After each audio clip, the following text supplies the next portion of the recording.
right now we are in the middle of a profound shift in global finance. I'm talking about the digitization of physical assets. So today, we're going to run a strategic simulation. This is a plausible scenario that explores how these new technologies could be used to, well, to fundamentally change the very nature of precious metal ownership. Now, let me be clear, my analysis isn't a prediction. Think of it as a critical look at what could be just around the corner. Now, you're going to want to pay very close attention here. The linchpin to this entire simulation is a single, hypothetical legal mechanism. It's a concept we're going to call paragraph 12. Later in the full analysis, we'll break down exactly how a clause like this could work. Trust me, understanding its mechanics is absolutely the key to navigating the scenario we're about to walk through. All right, let's get into it. The whole premise of my simulation kicks off with this growing chasm, something I call the digital divide. And no, this isn't about wealth inequality like you've heard before. It's about something far more fundamental, the separation between tangible, physical assets, the real stuff, and the purely digital promises that make up most people's savings. So, on one side of this divide, you've got central bank balance sheets, and they've swelled to an incredible $45 trillion globally. My analysis shows this isn't just some abstract number.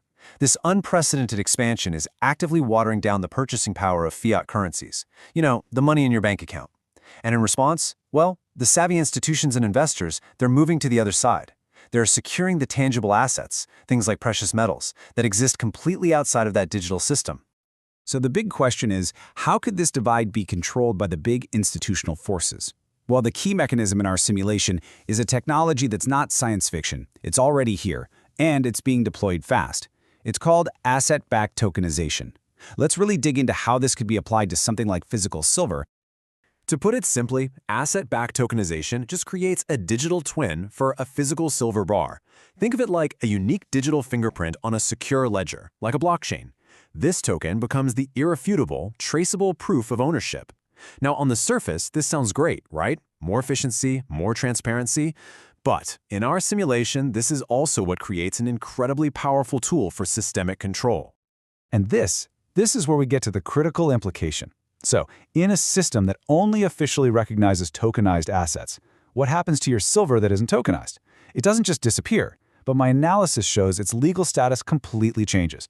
It goes from being a financial asset you can easily trade to, well, an undocumented commodity. This creates a two-tiered market where your non-tokenized silver suddenly becomes incredibly difficult to sell or even verify inside the official system. Now, a system like this wouldn't just pop up out of nowhere. It would need a trigger, a regulatory one. For our simulation, we're going to call this hypothetical law the National Strategic Metals Verification Act of 2026, or NSM 2026 for short. So let's walk through how a regulation like this could actually be rolled out. Okay, so a regulation like NSM 2026 would probably be phased in, right? You'd see it go into effect on a specific date, let's say a Monday morning, and bam, that's the new official standard for all strategic metals. Then you'd get a grace period, maybe 180 days. And during that window, anyone holding physical silver would be, let's say, strongly encouraged to declare their assets and get them tokenized, to make sure their value is still recognized by the brand new system. And that's the crucial point right there. The choice you make during that grace period would be absolutely critical, because declining to play along could mean your assets get reclassified as undocumented. See, it's not an outright ban. That's old school. This is smarter. It's a systemic devaluation. And trying to navigate that choice on your own, it would require some very careful professional guidance to really understand all the local rules and what this means for your portfolio long term. Okay, so now that we've laid out the mechanics of this simulation, let's pivot to the strategic implications. What does a new landscape like this actually mean for the sophisticated investor? For you? Well, in the complete analysis, we're about to cover the critical intelligence you absolutely need to navigate what my analysis shows is coming. We're going to examine the institutional players, and I'll show you the data I'm seeing that indicates a migration of metal from exchange vaults, like COMEX and the LBMA, into private, so-called dark vaults. Then, we'll connect the dots to parallel regulatory discussions I'm tracking within the G7 and the EU. We'll also put a number on the penalty, that loss of value you'd face on non-compliant assets. And of course, we will break down the paragraph 12 solution I mentioned earlier, the specific strategy for navigating this emerging dual market.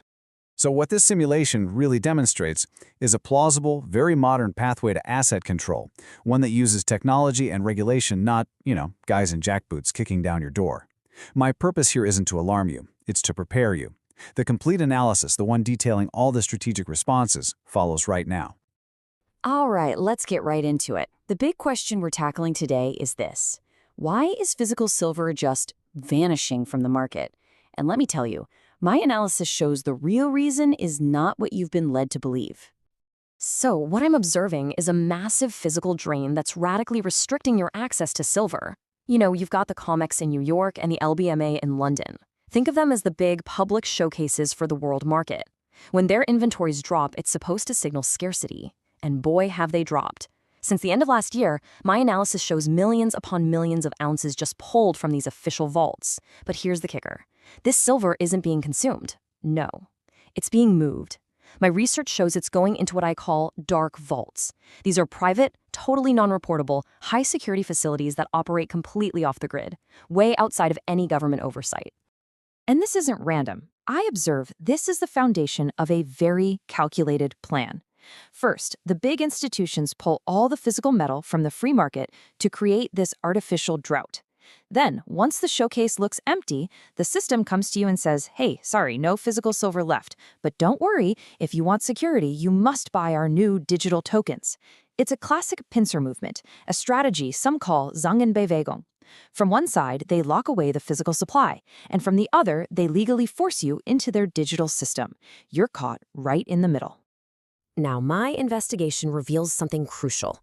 If you think you can just sit this out or sidestep this whole development, you'd be making a huge mistake. This is not some random market fluctuation.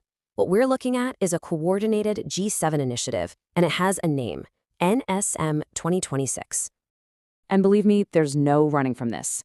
My analysis shows there's no geographical escape hatch here.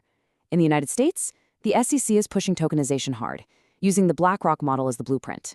What about Europe? Well, they've got the new MiCA regulation, which provides the legal framework. And even in supposedly neutral Switzerland, the pressure is on. Banks are being forced to only accept verified material as collateral. The numbers prove it.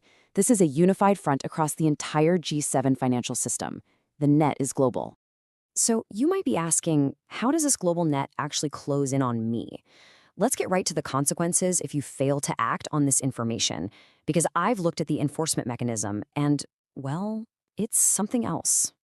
Here's the crucial point, the one thing you absolutely need to understand. For anyone who lets this deadline slip by, any future sale of your non-registered physical silver will get hit with a flat 50% penalty. That's right, 50%. Gone right off the top. But, and this is fascinating, right here I see a tremendous opportunity emerging directly from this penalty. Think about it.